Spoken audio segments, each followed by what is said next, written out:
जय जिनेन्द्र। आइए हम आपको मिलवाते हैं भाभी से। इनका नाम है ऋषु जैन और ये गुना से बिलोंग करते हैं। ये आपको बताएंगी कि इन्होंने भक्तामृत के द्वारा कैसे बच्चा कंसीव किया और कैसे 9 महीने उसको सुरक्षित, क्योंकि इनके साथ इतनी बड़ी ट्रेजेडी हो गई थी कि जब इनके दूसरा बच्चा पेट में था तो वो पेट में ही उसको 8 महीने के बच्चे को अटैक आ गया। पहली बार सुना था कि 8 महीने के बच्चे को भी अटैक आता है, और उसको 8 महीने के बच्चे को पेट में ही अटैक आ गया जब ये गर्भवती थी, और उसको वो वहीं शांत हो गया और ऐसे लेने के देने पड़ गए थे। इनकी जान का भी खतरा हो गया था। तो ये खुद सुनाएंगे कि इनके साथ कैसा क्या हुआ था।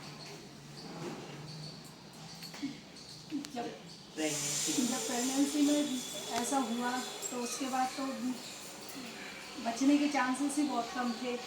उसके बाद इधर तो संभाला ही नहीं, भोपाल में भोपाल जाना पड़ा। भोपाल में ऑपरेशन हुआ, उसके बाद कंसीव नहीं हुआ बच्चा 2-3 साल। अच्छा, फिर कंसीविंग में प्रॉब्लम आ रही थी। कंसीविंग में आ रही थी। फिर मैंने भाभी से पूछा कि कैसा क्या करना है, तो उन्होंने 9वां और 20वां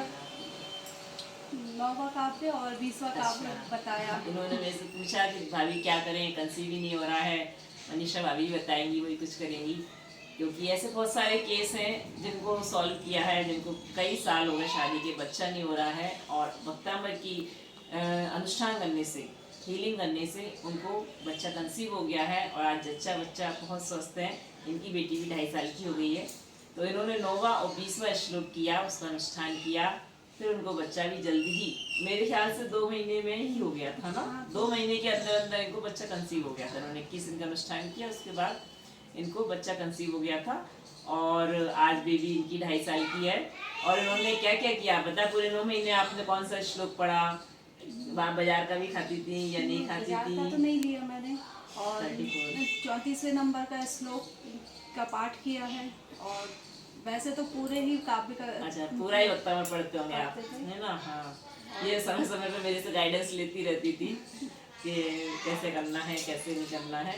तो 34 नंबर का श्लोक क्या होता है, जब हम पूरे 9 मंथ पढ़ते हैं तो हमारा बच्चा सुरक्षित रहता है, गर्भ सुरक्षित रहता है हमारा। इन्होंने वो पाठ किया।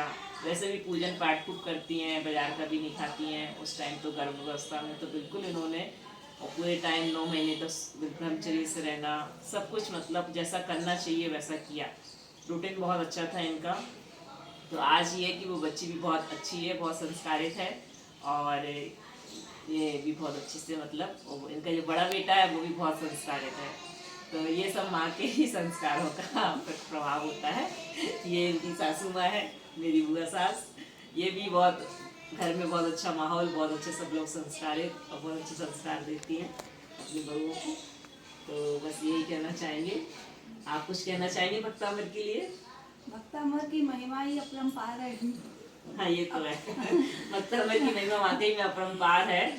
ऐसी कोई समस्या नहीं है कि भक्तामृत की गाथाओं से सॉल्व नहीं हुई हो, चाहे वो तन से संबंधित हो, चाहे वो मन से संबंधित हो, चाहे वो धन से संबंधित हो।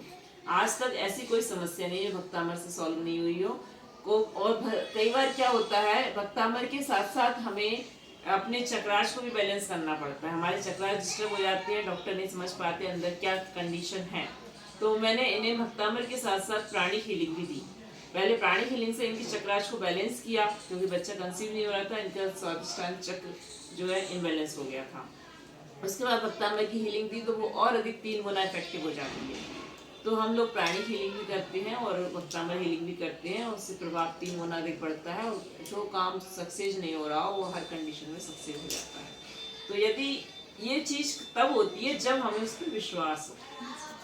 विश्वास बहुत बड़ी चीज होती है। एक मन थेरेपी तभी काम करती है जब हमें विश्वास हो। विश्वास का ही तो खेल है। विश्वास का ही खेल है, बिल्कुल विश्वास का ही खेल है। और साथ में आप ओम चैंटिंग भी करती थी सुबह सुबह?